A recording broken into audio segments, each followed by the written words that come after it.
Road's murder is just one of many we're seeing here in Kaswa. Stephen Entre was a 40-year-old gentleman, a cold store operator stationed here in Kaswa. On that fateful day, he had come from this spot to meet his business partners to give them some money. On that fateful day, he came from this place and crossed the road from this area, moving towards this spot to give that money to his business colleagues. Unknown to him, he was walking towards his final days on earth. He was killed in cold blood on that fateful day in broad daylight, early in the morning, we're told. This is the house of Stephen Entre, who was murdered exactly a week ago on Wednesday. He had left this house on that fateful day, hoping to meet some people to do some business with. It's still a sad scene here in this house. I mean, his family members sit mourning his death. Let me speak to his wife. What was his last words to you? He said he will not go to any place that day. He will not go to work. So somebody called him and he said he is going to meet the person at the junction there. So I sent my child to this, where he is attending school. So when I was returning, I met him on the road. He told me that the guy has called him, so he is giving the money to the guy at the junction and he will return. That is the only thing my husband told me. Did not say anything again. So I did not hear from him again till I called his phone and they said the phone is at the police station, so I should go to that place. I did not see any, he did not tell me anything again. So after how long did you try to get in touch with him after not hearing from him? I saw him around 8:30 that time. I cannot tell the actual time. But I called him back around 10. And when you called, it was a stranger that picked the call. What did they say? What they said was, my husband's phone got missing on a car. So they sent the phone to the police station, so I should go and take it. What they told me is they did not see anything again. So I rushed to the police station to collect the phone and see what has happened. So that's only what they said. When you got to the police station, what did they say? They did not tell me anything. So they didn't inform you of your husband's death. How did you find out? I heard it around the evening when the people, those they sent the body to the mortuary, came and announced it that your husband was shot. He did not get accident. He was shot and he died immediately. So how did it come to you, that announcement? You cannot do anything. If you cry, you will cry till the heaven come.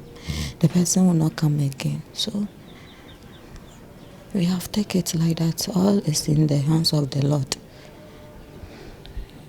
You don't know what to do again. But how have you been coping? It's a week. It's a difficult. No wife will want to hear this news. How have you been coping? We are here. We are here. It's not easy, but we are coping. If I cry till the heaven come, my husband will not come again. So I'm told the day in question that the last day you saw him was actually your birthday. Yes. So what plans had he made for you? That's why he told me he will not go to any place that day.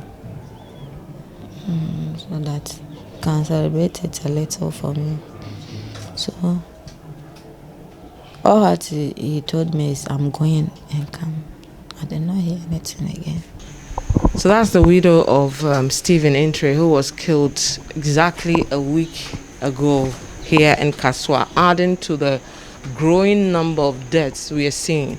But let's look at the number of crimes we've seen leading to deaths over the period.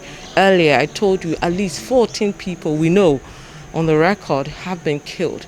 I'm going to be joined by my correspondent here in the central region. He's going to give us or paint a picture of who these people were and some of the stories behind the killing of these people. Calvis Tete, if you can join me now. Now, from last year, 14 people you know have died. What are some of the stories that have caught your attention in terms of the deaths? Now, there's another incident here again at Opeikuma Junction where a Nigerian sex worker was also killed. That news didn't make waves because it was swept under the carpet. It didn't go that far, so we didn't hear of it. But I got to know that there was a Nigerian sex worker who was killed and buried and put in a sack and buried in Opeikuma here. That one is also under investigation. And then there was one other Nigerian who was also killed on the Nyanyano stretch. They found him in his room with his throat slit. They cut his throat. Obviously, some of his brothers did that. From what we learned, it was because of money issues. All these issues happened just within a space of a month. Somewhere last month. All these things happened close to February, April, as we speak now. You have been interacting with the police here in Kasoa over the period. I mean, every month at least you report one death since you've been on this beat with this region. What are they saying about the growing levels of crime we're seeing here in Kasoa? Yes, the last time I spoke to the police, the police commander tells me they go on rapid police patrols at nights and all that, but they're visible.